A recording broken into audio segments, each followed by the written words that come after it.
Okay जी, आज का जो टॉपिक है वो लिथोस्फीयर एक पोर्शन कहलाता है फिजिकल ज्योग्राफी में। और लिथोस्फीयर जो है वो बेसिकली हम कहते हैं solid part of the planet को।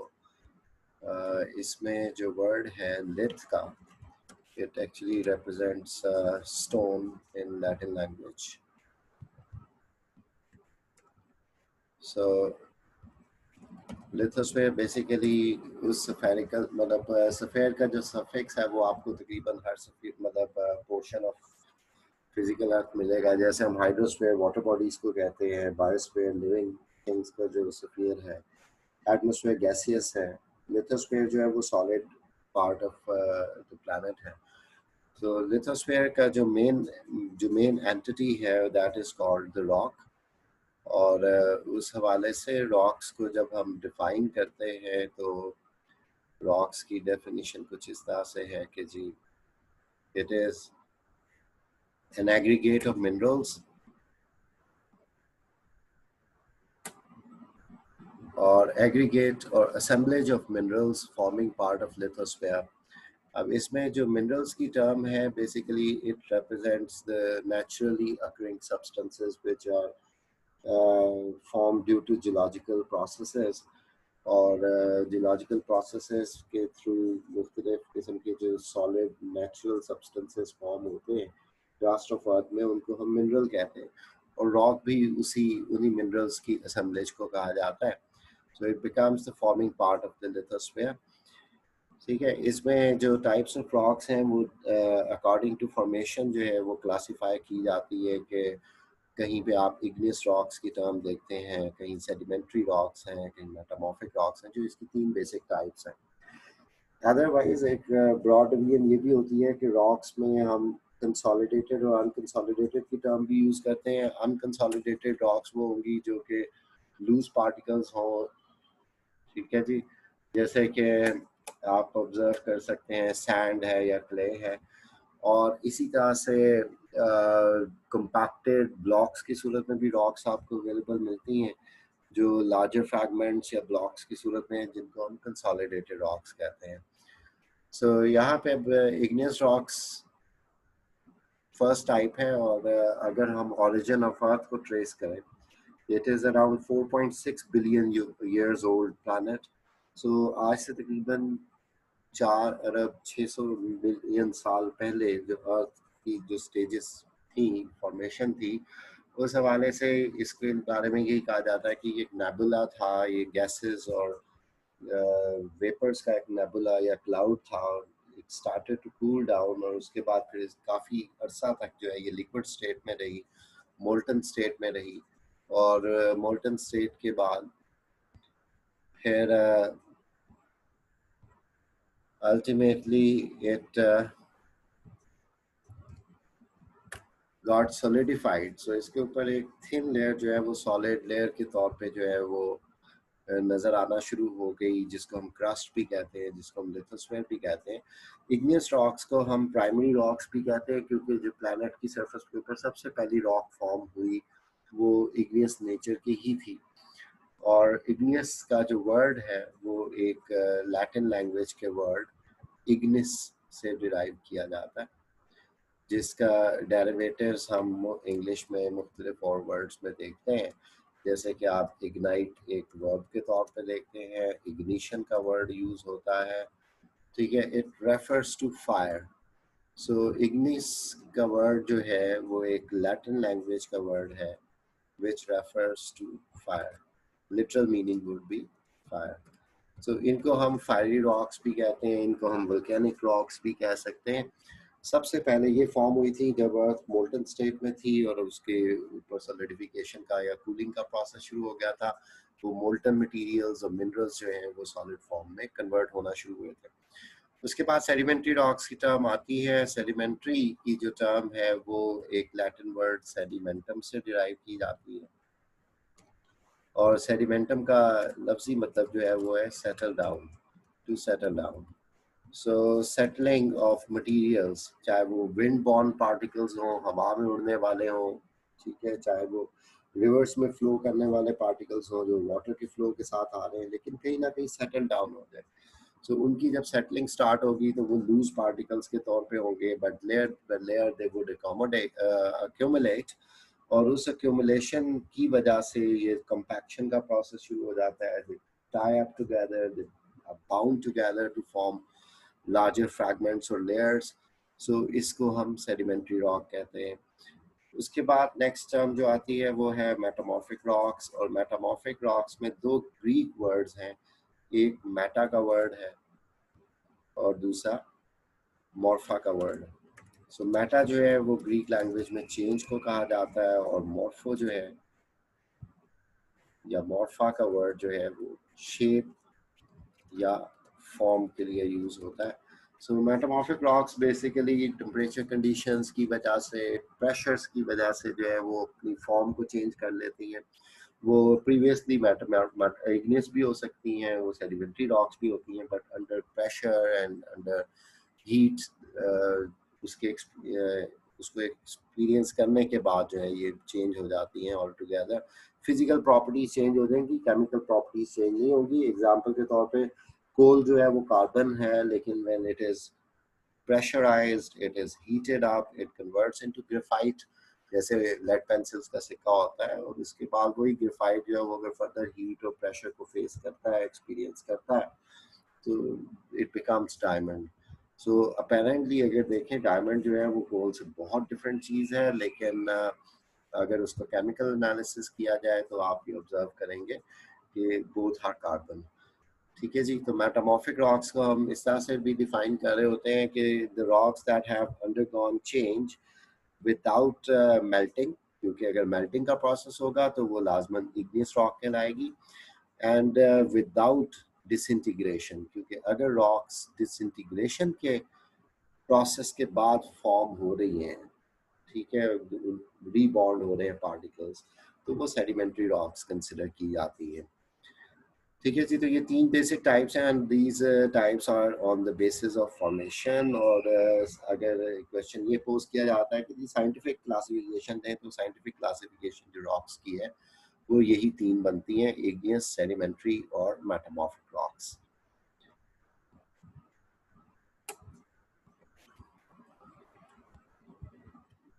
ओके, इसके बाद नेक्स्ट जो चीज़ आती है वो आती है वन बाय वन, अगर हम इन रॉक्स को फॉलो करते जाएं। तो इग्नियस रॉक्स को हम डिफाइन करते हैं, the rocks that are form due to solidification और द कूलिंग ऑफ मैग्मा और लावा।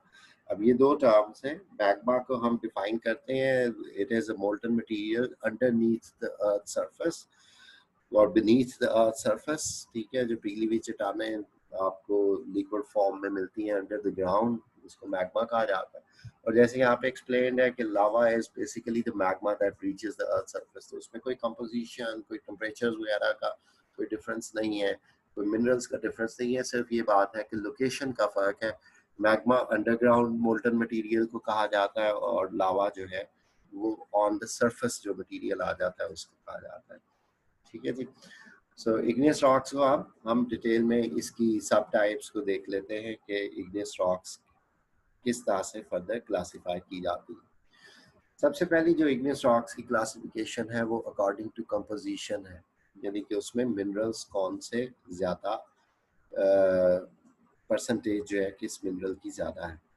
तो उस हवाले से हम एक कैटेगरी देखते हैं जिसको हम कहते हैं जी एसिडिक टाइप, जिसको फेल्सिक भी कहा जाता है। और एसिडिक टाइप में सिंपली जो आपके पास डोमिनेंट मिनरल है वो सिलिकॉन है। सिलिकॉन की अमाउंट अगर ज़्यादा होगी तो उसको एसिडिक कहा जाएगा। सिलिकॉन रेडिकली एसिडिक है। और इसकी प्रॉपर्टी ये है, सबसे इम्पॉर्टेंट चीज़ है कि हमने चूंकि पढ़ा कि igneous rocks are form due to solidification process.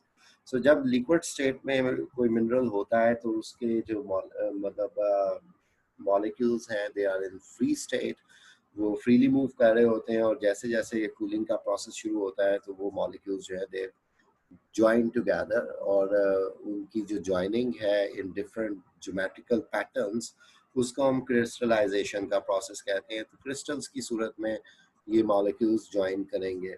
Now the rate of crystallization is actually dependent upon the rate of solidification, कि जितनी तेजी से सोलिडिफिकेशन होगी। जैसे शीशा है, शीशा जब पिघली हुई हालत में होता है तो फौरी तौर पे वो सॉलिड में कन्वर्ट होना शुरू हो जाता है। That means it does not take much time to solidify. तो वो जो रैंडमली फ्री मूवमेंट में इन्वॉल्व जो मॉलिक्यूल्स होते हैं वो अपनी अपनी जगह पे ही फिक्स हो जाते हैं और वो लार्जर ग्रुप फॉर्म नहीं कर पाते जिसको हम एक लार्ज क्रिस्टल कह सकें।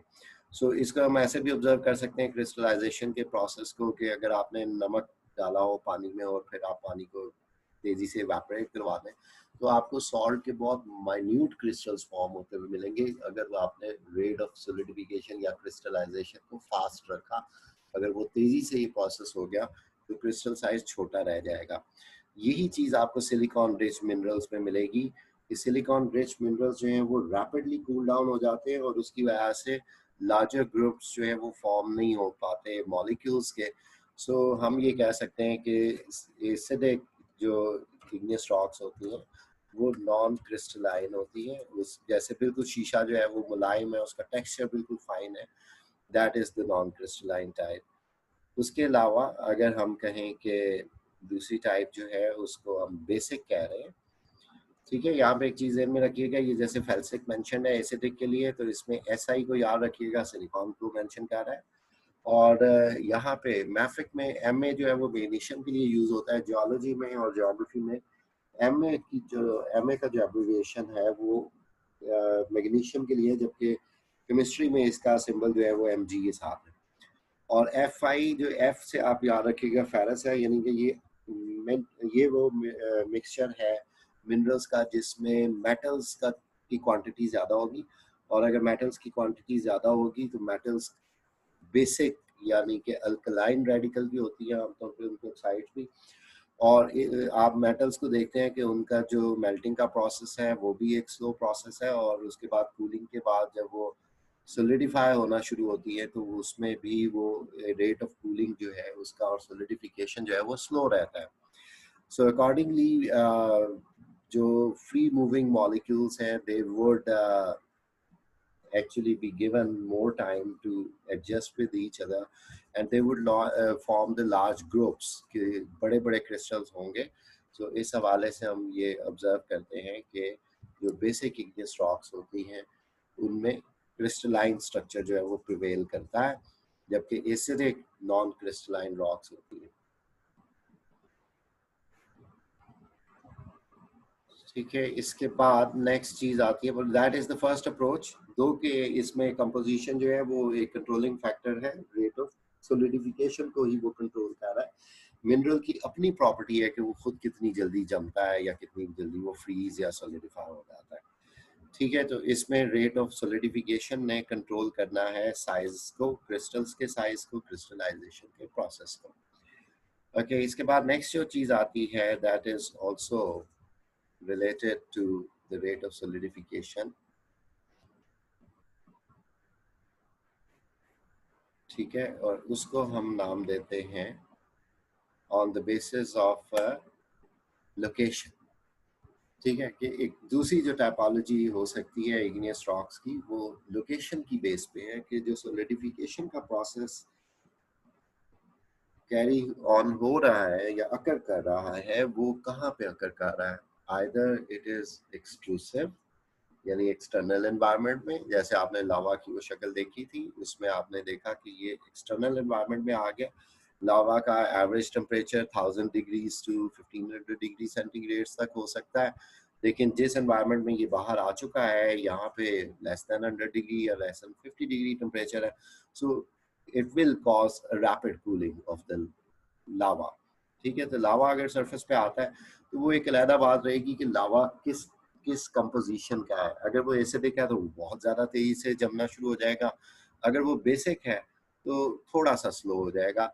लेकिन एक्सट्रूसिव एनवायरनमेंट या एक्सटर्नल एनवायरनमेंट की वजह से उसका इम्पैक्ट यही रहेगा कि उसकी जो कूलिंग है वो फास्ट होगी।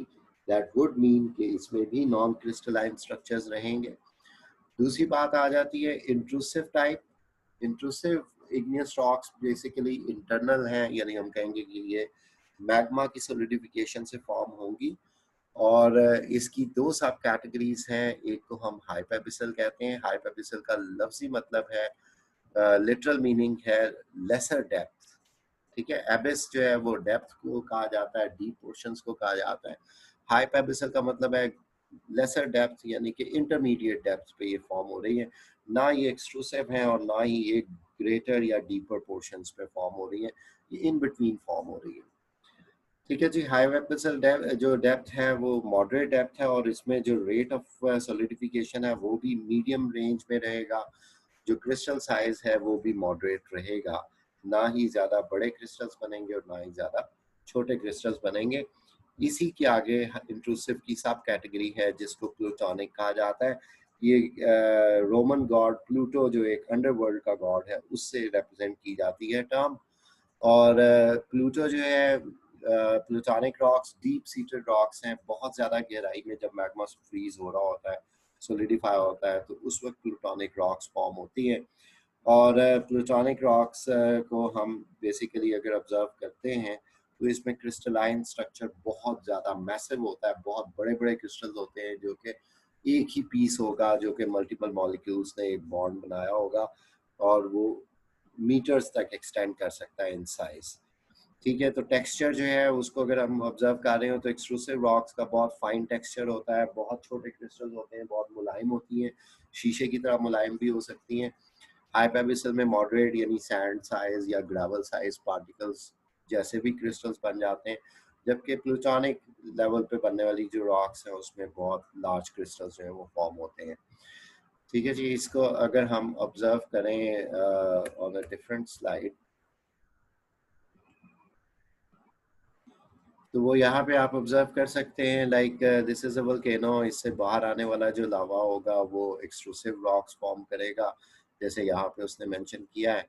और कुछ जो है रॉक्स जो है वो इंटरमीडिएट डेप्थ या लेसर डेप्थ पे फॉर्म हो गई हैं, यानी मैग्मा जो है वो वहीं पे ट्रैप हो गया, किसी जगह पे रुक गया और वहाँ पे उसकी सॉलिडिफिकेशन हो गई। इसको हम हाइपैबिसल रीजन कहते हैं। ये इंट्रूसिव सब सरफेस है लेकिन हाइपैबिसल है।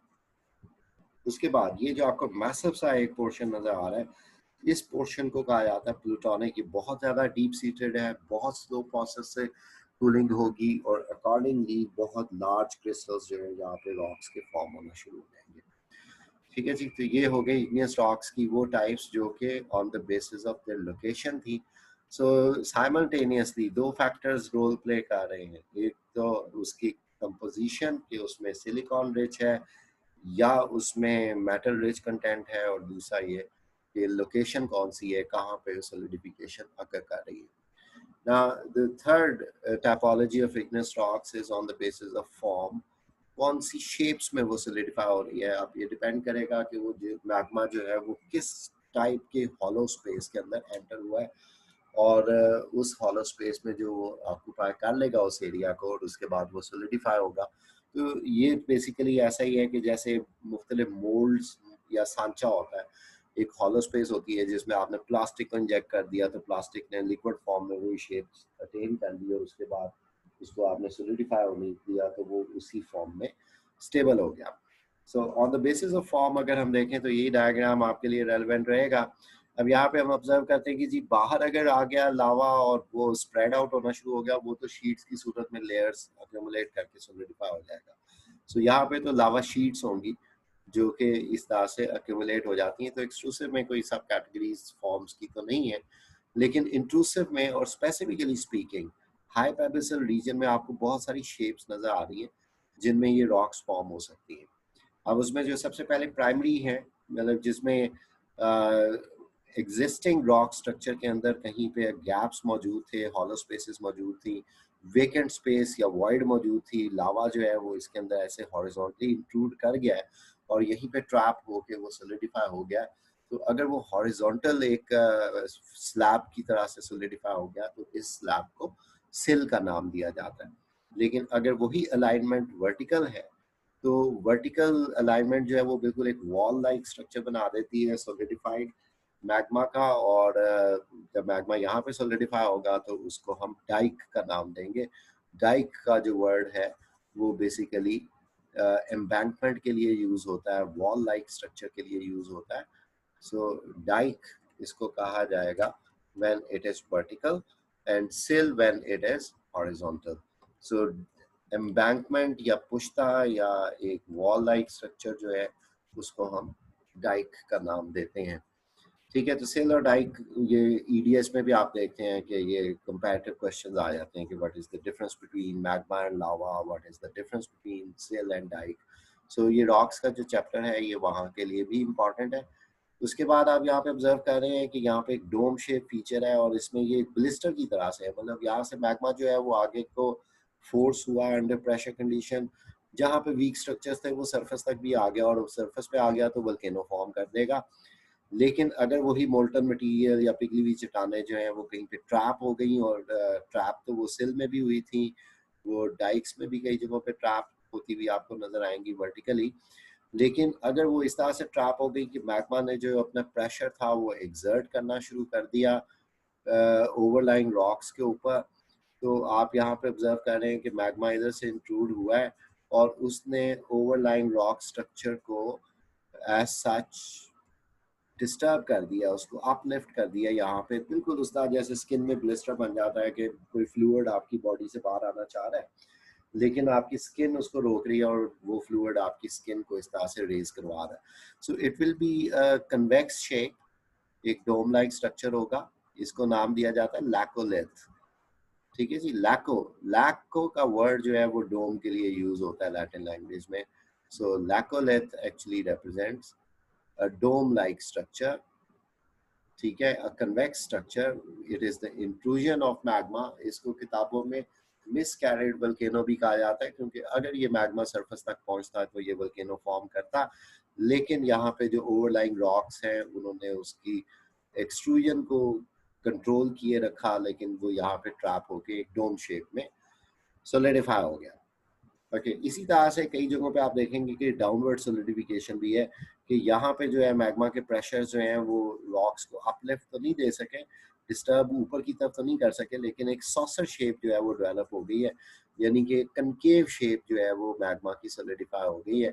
सो इस कनकेव शेप को हम नाम देते हैं लैपोलिथ, और कुछ बुक्स में इसको लोपोलिथ भी लिखा जाता है। सो ये LAPO के साथ है या LOPO के साथ है, लैपोलिथ का नाम देते हैं या लोपोलिथ का नाम देते हैं। And it is saucer shape, जिस तरह एक प्लेट के किनारे एजेस उठे होते हैं और सेंटर से वो डिप्रेस्ड होती है, यानी कनकेव लेंस जैसी अगर फॉर्मेशन है तो उसको लैपोलिथ का नाम दिया जाएगा।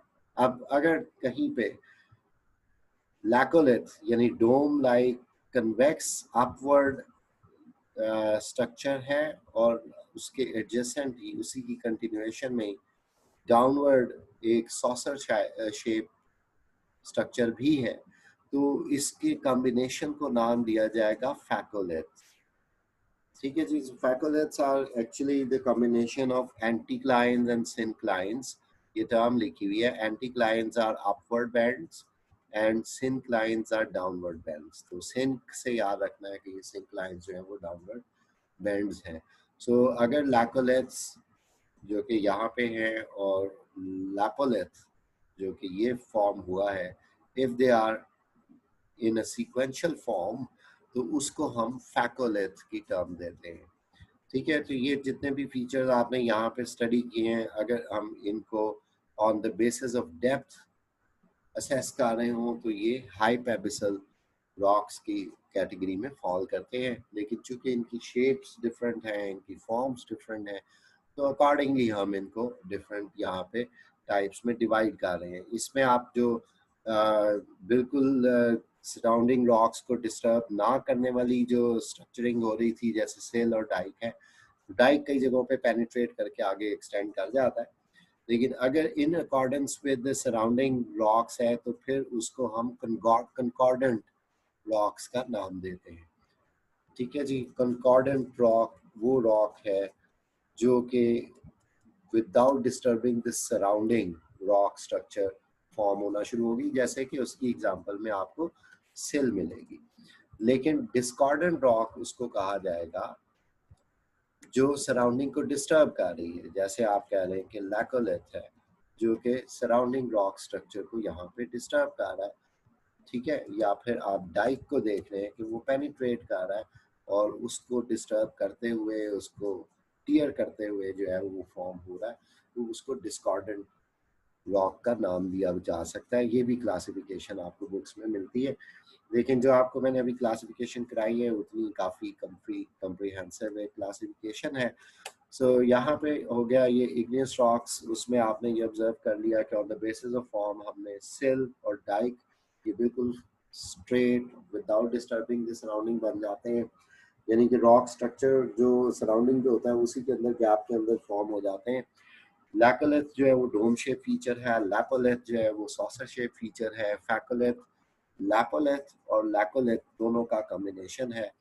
और बैथोलिथ जो है वो प्लूटोनिक एरिया में फॉर्म होता है और बहुत डीप सीटेड रॉक्स होती है, एक बहुत मैसिव किस्म का यहाँ पे स्ट्रक्चर जो है, जब मैग्मा सोलिडिफाई हो जाएगा तो उसके बाद ये फॉर्म होगा और इसके जो क्रिस्टलाइन स्ट्रक्चर है वो बहुत लार्ज क्रिस्टल्स फॉर्म होंगे और ये मैसिव रॉक के ब्लॉक के तौर पे फॉर्म हो जाना है।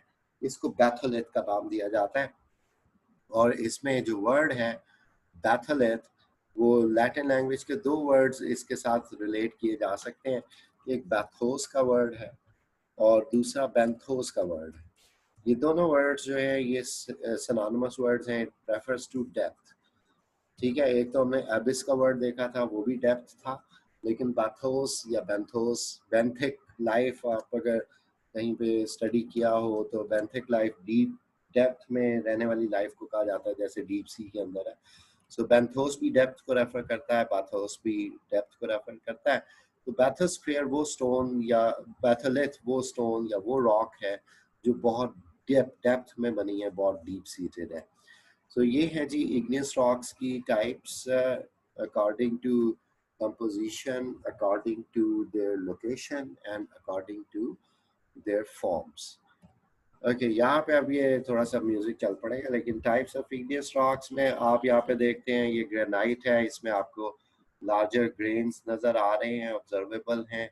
और ये ग्रेन्स जो हैं ये एक्चुअली क्रिस्टल्स हैं जिसमें सिलिकॉन ज़्यादा रिच होता है और क्रिस्टलाइन है। अब अगर मैंने जैसे पढ़ा था कि सिलिकॉन जो है वो तो नॉन क्रिस्टलाइन रॉक्स फॉर्म करता है, लेकिन सिलिकॉन अगर बहुत डीप सीटेड हो जैसे कि बैथोलिथ में था, तो उस सूरत में ये ज़रूर होगा कि there would be larger crystals which will be formed। और ग्रेनाइट है तो सिलिकॉन रिच एसिडिक रॉक, लेकिन लार्ज क्रिस्टल्स बनने की बेसिक वजह ये है कि ये बहुत डीप सीटेड रॉक थी और बहुत ज़्यादा डेप्थ पे बनने की वजह से इसके क्रिस्टल्स बड़े बने हैं। ओके इसके बाद ये स्कोरिया है, इसमें आप देख सकते हैं इसमें बबल स्केप होते हुए भी आपको नजर आए होंगे, गैसेस वगैरह स्केप हुई हैं। ये वोल्केनिक टाइप की रॉक है, यानी लावा जब बाहर आया तो उस वक्त इसकी सोलिडिफिकेशन हुई, बहुत फाइन पार्टिकल्स होंगे, लेकिन बीच में ये जो हॉलोज नजर आ रहे हैं ये गैस बबल्स स्केप होने की वजह से नजर आ रहे हैं। उसके बाद पमस है, इसको भी आप ऑब्जर्व कर सकते हैं, इसमें भी क्रिस्टल साइज लार्ज है। और ऑब्सिडियन, ऑब्सिडियन में आप ऑब्जर्व कर रहे हैं कि बिल्कुल ग्लासी है। ऑब्सिडियन का अगर आप केमिकल एनालिसिस करें और ग्रेनाइट का करें, दोनों सिलिकॉन रिच हैं, लेकिन ऑब्सिडियन इज ग्लासी।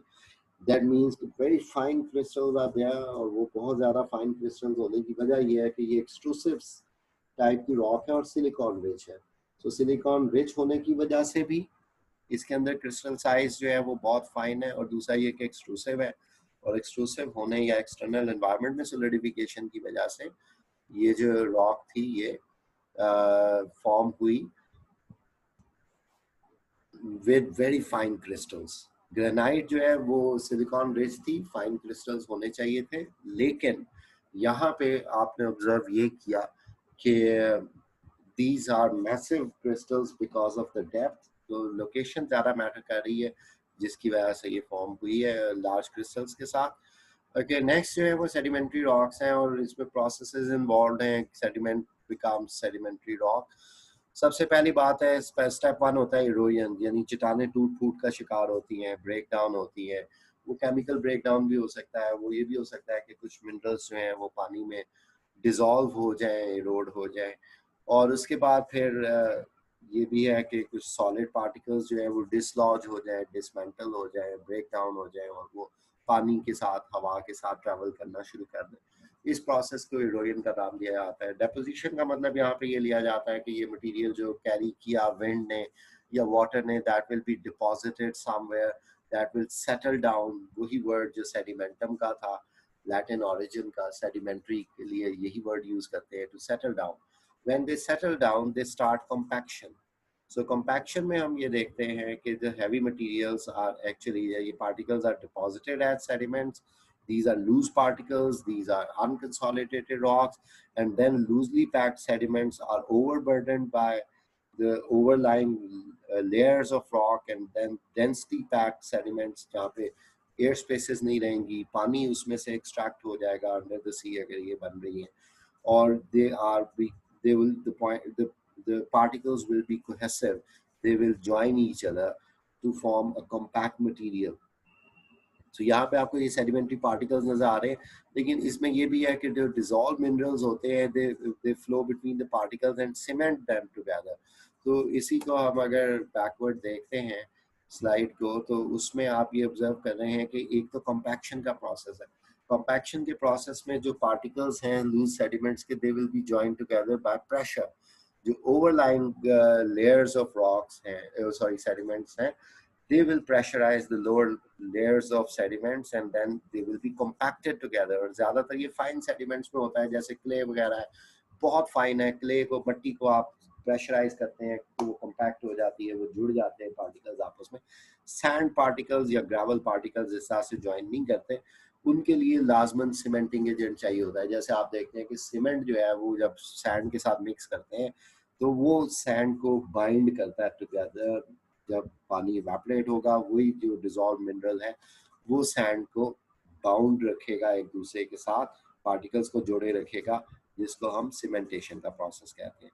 तो यहाँ पे आप जो है वो सीमेंटेशन को भी ऑब्जर्व कर रहे हैं कि पार्टिकल्स आर सीमेंटेड टुगेदर। तो मिनरल्स जो डिजॉल्व होके आए हैं वो सीमेंट का काम भी कर रहे होते हैं सेडिमेंट्री रॉक्स की फॉर्मेशन में। सेडिमेंट्री रॉक्स की जो ब्रॉड कैटेगरीज है, इसमें दो कैटेगरीज पहले आ जाती हैं। एक ऑर्गेनिकली फॉर्म्ड सेडिमेंट्री रॉक्स हैं और दूसरी मैकेनिकली फॉर्म्ड सेडिमेंट्री रॉक्स हैं, या जिनको इनऑर्गेनिक कहा जाता है। मैकेनिकली उनकी सब कैटेगरी है।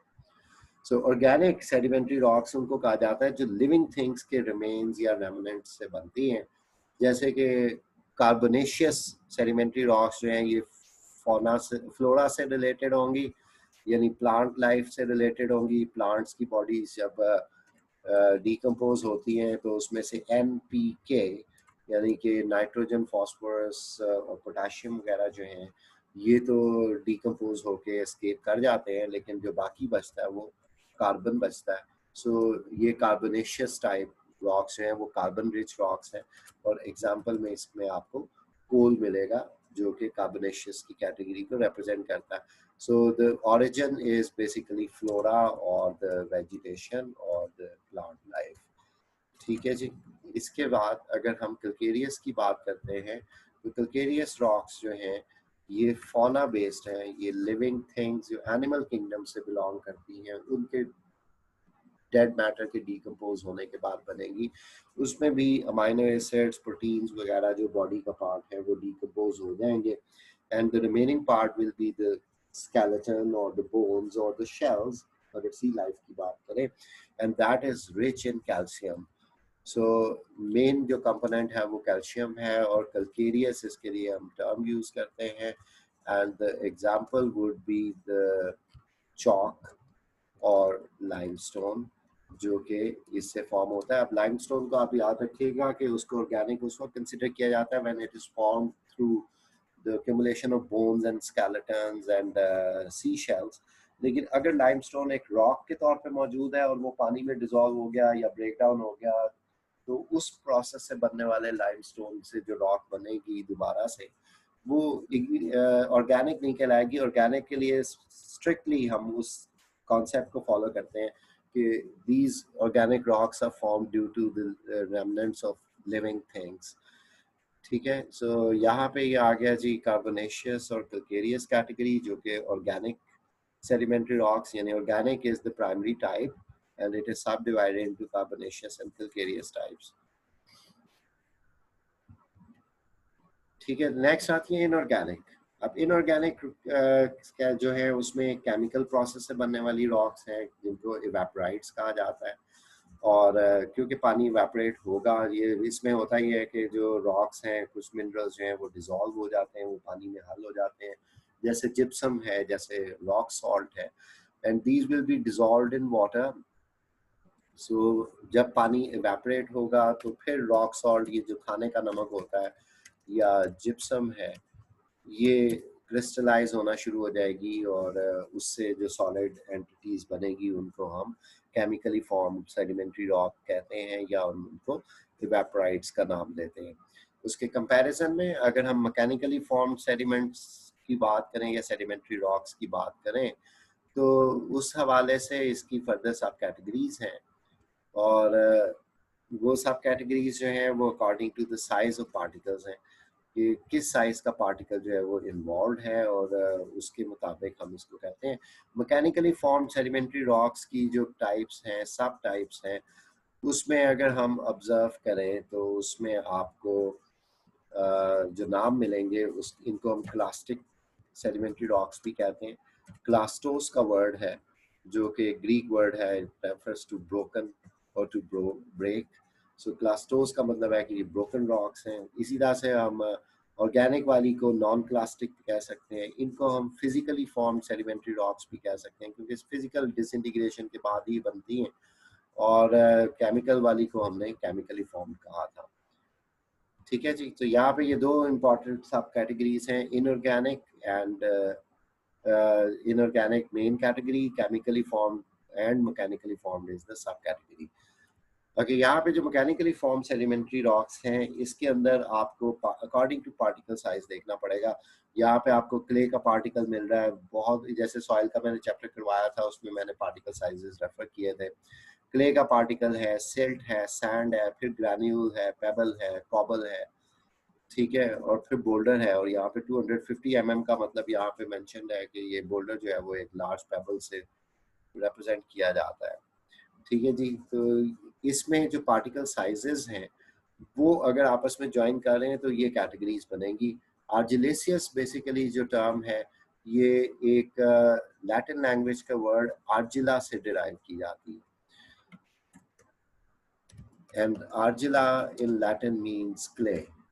सो क्ले के पार्टिकल्स अगर जुड़ने की वजह से रॉक फॉर्म हो रही है तो वो आर्जिलेसियस रॉक है, और इसकी एग्जांपल जो बनती है वो शेल है। जैसे आप पोटोआर रीजन में जाते हैं तो रेड कलर के मिट्टी के पहाड़ में जाते हैं, वो मिट्टी सख्त हो चुकी हुई है और उस पत्थर को शेल कहते हैं। इसी तरह से आरेनेसियस है। आरेनेसियस रॉक्स बेसिकली अरेना का वर्ड है which is again Latin language word and it refers to sand। So sand से बनने वाली जो रॉक्स हैं उनको हम आरेनेसियस कहते हैं, and the example is sandstone. ठीक है जी, उसके बाद रोडेसियस की टर्म आती है। रोडस का वर्ड है लैटिन लैंग्वेज में विच रेफर्स टू पेबल, यानी कि अगर बड़े बड़े ब्लॉक्स आपस में ज्वाइन हो गए हैं तो उसकी वजह से बनने वाली रॉक को हम नाम देते हैं रोडेसियस टाइप। इसकी दो सब कैटेगरीज हमें मिलती हैं, कॉन्ग्लोमरेट है, एक ब्रैकिया है। ठीक है जी, कॉन्ग्लोमरेट उसको कहा जाता है if the particles are rounded, if the fragments are rounded and they are actually joined together, then it will be termed as